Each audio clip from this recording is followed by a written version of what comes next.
আসসালামু আলাইকুম। আশা করি যে জানা থেকে আমার ভিডিও দেখা ভালো আছেন। আলহামদুলিল্লাহ, আল্লাহর রহমতে আমরাও ভালো আছি। ডে টাইম যার ভালো বিজি যায়। আজকে বিকালে রান্না করলাম আড়ি মাছ বা কাকট মাছ ভিজাইছি, বোনা করতাম। আর আজকে শপিং থেকে আনছি মাছ, রৌ একটা, মির্চা একটা, বড় বড় আনছি। বড় মাছের কল্লা আর মাছ ভিজাইছি, খাঁচা প্লাম দিয়া টেঙ্গা রান্তাম। আর এতে লাগে চিকেন বোনা করলাম। বোনা ওরা বিজত বাদে রান্না করবো। আশা আবার নিয়ে যেতে এখন পারি বানাইয়া তুইয়া দিয়ে আমার খারাপ লাগে না, তোমার তুইয়া বাকিটা রান্না করবো। খাঁচা প্লাম ওকে, খালি প্লামের টক হয়তো হইল না, হয়তো লেমন আছে, লেমন ফুরাইমো, লেমন জুস আছে ফুরাইমো।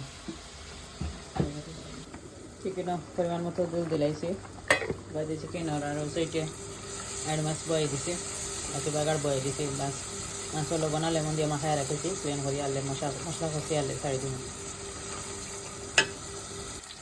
বাগার বসাইয়া থেকে গেছিলাম গিয়া মাছের মাছ ফোড়াত মাছ ফরিয়ে এসেছি।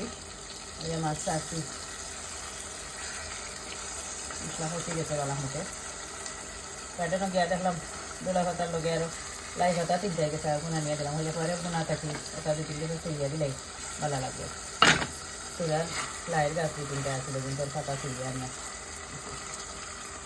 দেশের ফ্রোজেন মাছ খালি পোনা খাওয়া যায় না, সাদা জামির বা টক জাতীয় কোনটা মিলাইয়া বা পাতা ফুরাইয়া খাইলে ভালো লাগে।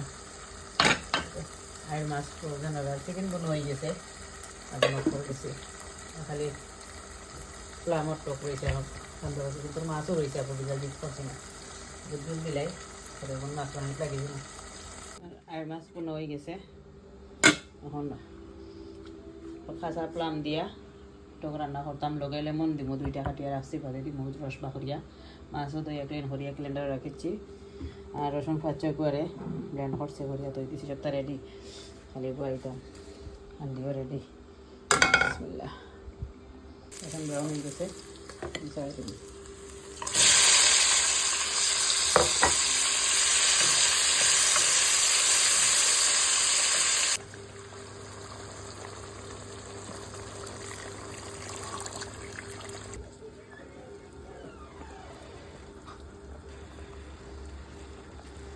পাতলা জল থাকবো, টক পাটেঙ্গার জলও মজা, পাতলা সুন্দর কালার আইছে। আজকে লাগে আমার রান্না শেষ।